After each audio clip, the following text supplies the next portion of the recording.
to The Writer's Dream. This is a show where authors can talk about how they write their books, how they publish them, and how they market them. You can find us on Facebook. The name of the page is The Writer's Dream. If you want to be on the show or you have a question for me, please message me through that page. You can also find us here at ltveh.org. Click on Video on Demand. There's a pull-down menu, find The Writer's Dream, and you can see the episodes that we record out here.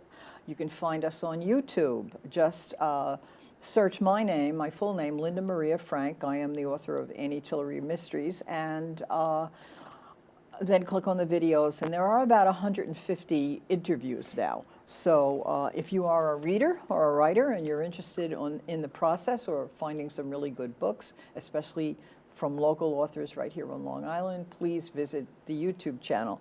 Also, the show is on Cablevision, Channel 20, on Tuesdays at 3 p.m. So today's guest is Cathi Stoller. And Cathi Stoller is a mystery writer like me. And her authors are, bar none, A Murder on the Rocks mystery.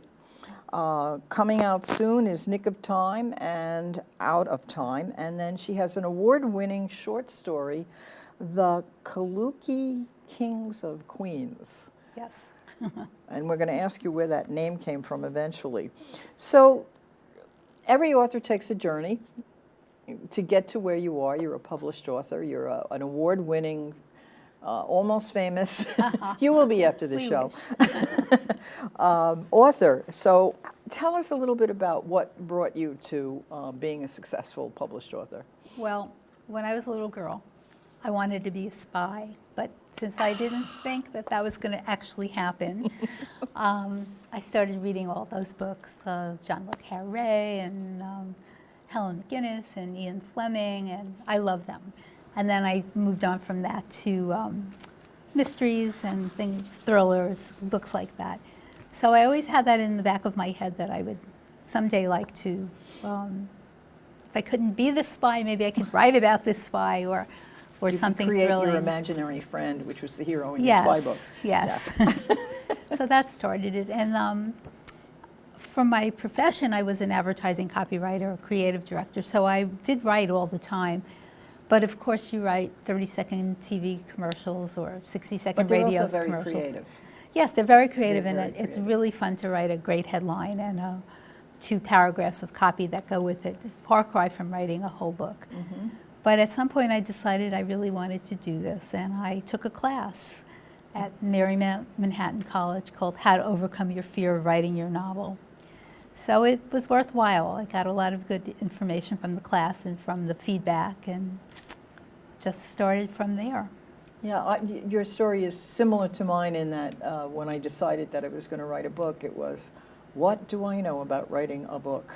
And I mean, I was writing also very short things too for my classes and whatnot. What did you learn from the class that you didn't think you were going to learn? Well, I didn't really know what I was going to learn. I just thought, I'm going to give it a try, and if it seems like it's going to work, then I'll continue, and if it seems like this is a real bust, I'm going to stop. But, you know, we talked about all the elements of a story, the plot, the characters, the voice, pacing, and we did assignments every week and turned them in, and the teacher would read some of them, and people seemed to like what I was doing, so it was very encouraging. And I just decided, okay, I was going to continue with this. That's the advice that I give people who ask about, you know, how do I go about writing a book, is when you are writing, to find a group of people who will be good, constructive critics of your work. Because if you find people who are too critical or not critical at all, it's not really very helpful to you. But the course that I took, I had to write so many chapters each assignment. And so essentially I ended up writing 2 books because I took the course twice. And I took one was just novel writing, and the other one was novel writing and marketing the novels. Mm-hmm. So I ended up, the first 2 novels came out of that course. And then of course I had to revise them when I went to publish them and whatnot, but it wasn't a lot of revision because I got a lot of good criticism. Yes, right, you got the feedback, right. We can, our teacher was a lovely young woman and a very talented writer, Allison Richmond, but she became pregnant, so she stopped teaching. So a couple of the people in the class, 2 other people, and myself, we formed a group, and we kept it up for a while. So we had a nice little writer's circle. And everybody was kind of doing what you're saying. We weren't overly critical, but we wanted to give criticism that would be good helpful. suggestions. I Yeah. call them suggestions. Yeah. You know, and rather than, I hate that word, criticism. I think all writers do. Well, how long was it between finishing the course and sending your book off to a publisher? It was probably a couple of years. I finished it. I first wanted to get an agent, which took a little while, and I got one, and then she sold my first book. It was on my birthday, so I was very excited. Those books were, I had 3 in that series, the Helen and Laurel New York Mysteries, and they were with Camel Press. She sold them. She sold the first one to Camel Press, and then they took the other 2. And it was fun to write them. They were a little different than what I'm writing now, because there were 2 protagonists, and they alternated points of view and got into their difficulties and got out of their difficulties that way. This sounds to me like a very good success story, because you were able to just keep moving along. Yes. And sometimes that's not the case. Why mystery? Well, I always loved them. I loved the Nancy Drew and the Hardy Boys and the spy stories, and that's a little bit different, but still has all those elements of, suspense and what's going to happen and who's going to be the good guy and the bad guy and who's going to win. Yeah, it's a puzzle.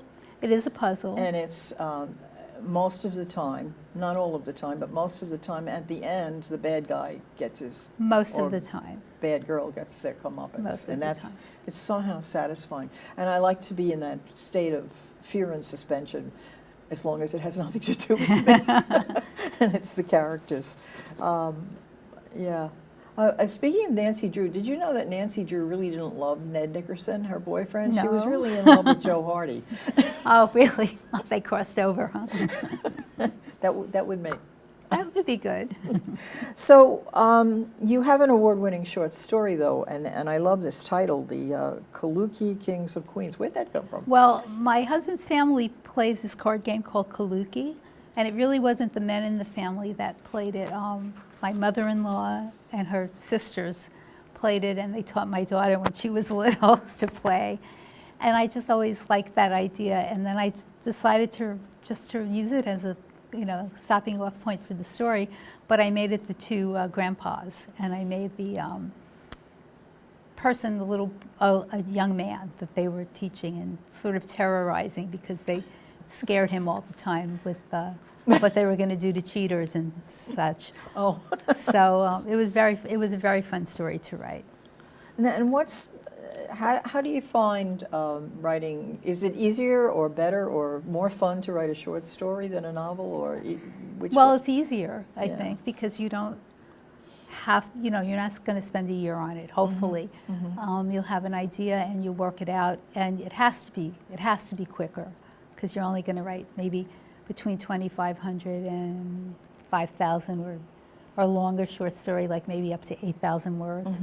So whatever your idea is, you have to get the message out there fairly quickly, Yeah. and get the characters so a little more condensed, so that people can know who they are, yet you still want to give them the traits and Yeah. the characteristics that you want them to So have. it's like more condensed. Yes, it's more condensed. Is it easier to publish a short story? No. That's what I heard. I heard that it's harder. I have a few I'm sending out. I'm working on, actually this weekend I got an email that one of my short stories is going to be published by the end of the year in Mysterical E. It's called Where To Now. It's a sequel of a short story I wrote called What If, which is about a mystery writer whose character kind of takes over a little bit and gets, people think it's him. So I was happy to hear that. But I have a few that I've been really wanting to get published, and I'm sending them out, and we'll see. And I'm working on 2 other ones. One is a young adult, and I've never written for young adults before. And the other one is about a theft on a cruise ship. So that's going to be kind of fun too, I think. They sound like fun. So tell us about your latest published book, Bar None. Well, Bar And None. I need to know, A Murder on the Rocks mystery. Where did Yes. that come from? Oh, you need to have a little tagline for your books. So Yes, as a okay. former copywriter, they kind of come, you know. Yes. Think I about get what would be the right thing to. And so this is the first book in the series. It takes place in New York City on the Lower East Side of Manhattan. My protagonist is a young woman named Jude Delane. She owns the Corner Lounge on 10th Street and Avenue B. And basically she's had kind of a troubled life. So she's got this bar now and she's loving it. And her landlord and good friend is Thomas Sully Sullivan. And he asks her to do him a favor and let his coworker from the Big City Food Bank into his apartment while he's out. And she does, and then she goes to check on this man, Ed Molina, and she finds him dead in a pool of his own blood. And she doesn't think it's suicide like this police suspect. So it sets off a chain reaction, and she winds up going undercover at the food bank to help Sully find out who did this, and they uncover a big case of fraud and another murder, and they're afraid that their murders might be coming Connected. next. Yeah. Ah, yes, okay. So, this is the second series, though. Yes. Yeah, Well, so- it will be, hopefully. Yeah, well, I'm sure it will be. Have you finished the other two books? No, I finished one, and Okay. I just sent that into the publisher. Okay. And I don't have an agent for these books, so I'm working directly with the publisher. So we'll see what he thinks and what edits and changes he might have. All right, so the settings for most of your stories are New York City. Not really. Well, they start in New York. This one is entirely in New York City. It's in Manhattan and the Bronx. And Out of Time is, Nick of Time started in Prague, and then it went to London and Switzerland and Monte Carlo. And Out of Time is split between Dubai and Oh, okay, so not New York. Not New York. Yeah. But these books will be in New York, bar none. And the next one is called, what is the next one The called? next one is called Nick of Time. No, that's a separate series. I'm Oh, sorry. all Nick right. of Time and Out of Time. Last Call is the next one. Okay, all right, Another bar book. all right. So tell me about Jude Delane. Delane is how you say it? Yes, Jude Delane. Well, she's a Bronx girl, and she has no family. Her family was her mother and her brother were killed in an accident, and her father killed himself several years after. And she's a very intrepid character. She has a lot of things she wants to accomplish, and she still has that little ghost of her past with her.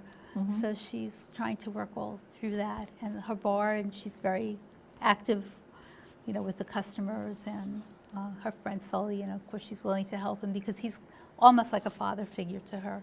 There's a big difference in their age, but he and she, you know, they treat each other like family. They bicker, and sometimes it's not so nice, and sometimes it's okay.